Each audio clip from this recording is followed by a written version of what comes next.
Welcome to Ganesan media. எல்லாரும் எப்படி இருக்கீங்க? நல்லா இருக்கீங்கன்னு நினைக்கிறேன். ரொம்ப நாள் கழிச்சு நான் வீடியோவில் பேசுகிறேன். தலைப்பை பார்த்து தான் வந்திருப்பீங்க. அதுக்கான விளக்கத்தை சொல்கிறேன்னு கேட்டுக்கோங்க. குடிங்க, நல்லா குடிங்க. ஆனால் சாரா கடைக்கு போனால் தோராயமாக தான் குடிக்கணும், சரிங்களா? அப்படி தாராளமாக குடிக்கூடாது, சரிங்களா? ஒரு நிமிஷம். என்னத்தை எடுக்கிறான்? பாட்டில் இவனும் குடிச்சு பழகிட்டானா? என்னன்னு பார்க்குறீங்களா? நீங்கள் நினைக்கிற தண்ணி கிடையாது, இது தாகத்தை தீக்கிற தண்ணி. பேசிக்கணும், டயர்டாயிடுச்சு. டயர்டாயிருச்சா?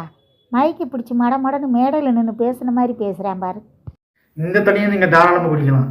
இது உடம்புத்துக்கெல்லாம் சத்தானது, தாகத்தை தீக்க. இந்த தண்ணியை நீங்கள் தாராளமாக குடிங்க. ஆனால் அந்த தண்ணியை தோராயமாக குடிங்க, புரியுதுங்களா? நானும் குடிச்சு பழகிட்டாங்க. என்ன அது குடிச்சு பழகிட்டியா?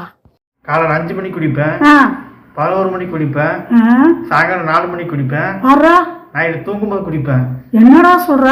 நான் சொன்ன டீயை குடிப்பேன். ஆஹா, டீ குடிப்பியா? ஆமாங்க. நான் கூட வேற என்னமோன்னு நினைச்சு பயந்துட்டேன்.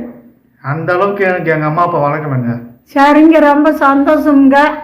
கையில என்ன வச்சிருக்கீங்க? குடிக்கிற தண்ணிங்க.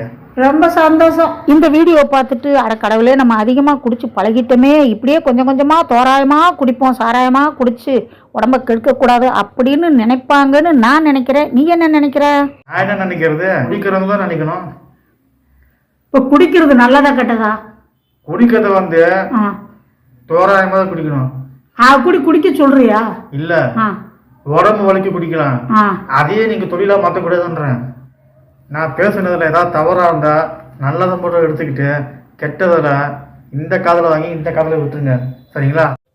என்னடா இந்த மாதிரி வீடியோவை போட்டிருக்காங்க அப்படின்னு யாரும் தவறாக நினைக்க வேண்டாம். அந்த காலத்தில் எங்கள் அப்பா எங்கள் அம்மா சொன்ன விஷயம் அது.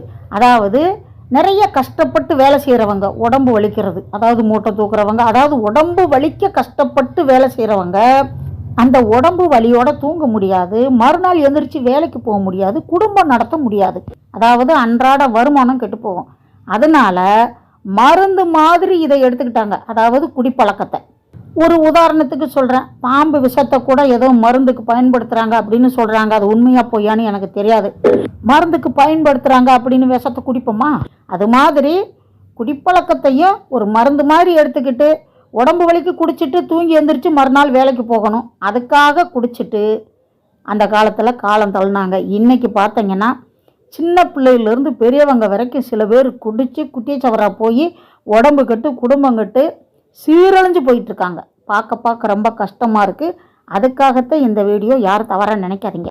அடுத்த வீடியோவில் சந்திப்போம். அது ஒரு பாய்ங்க.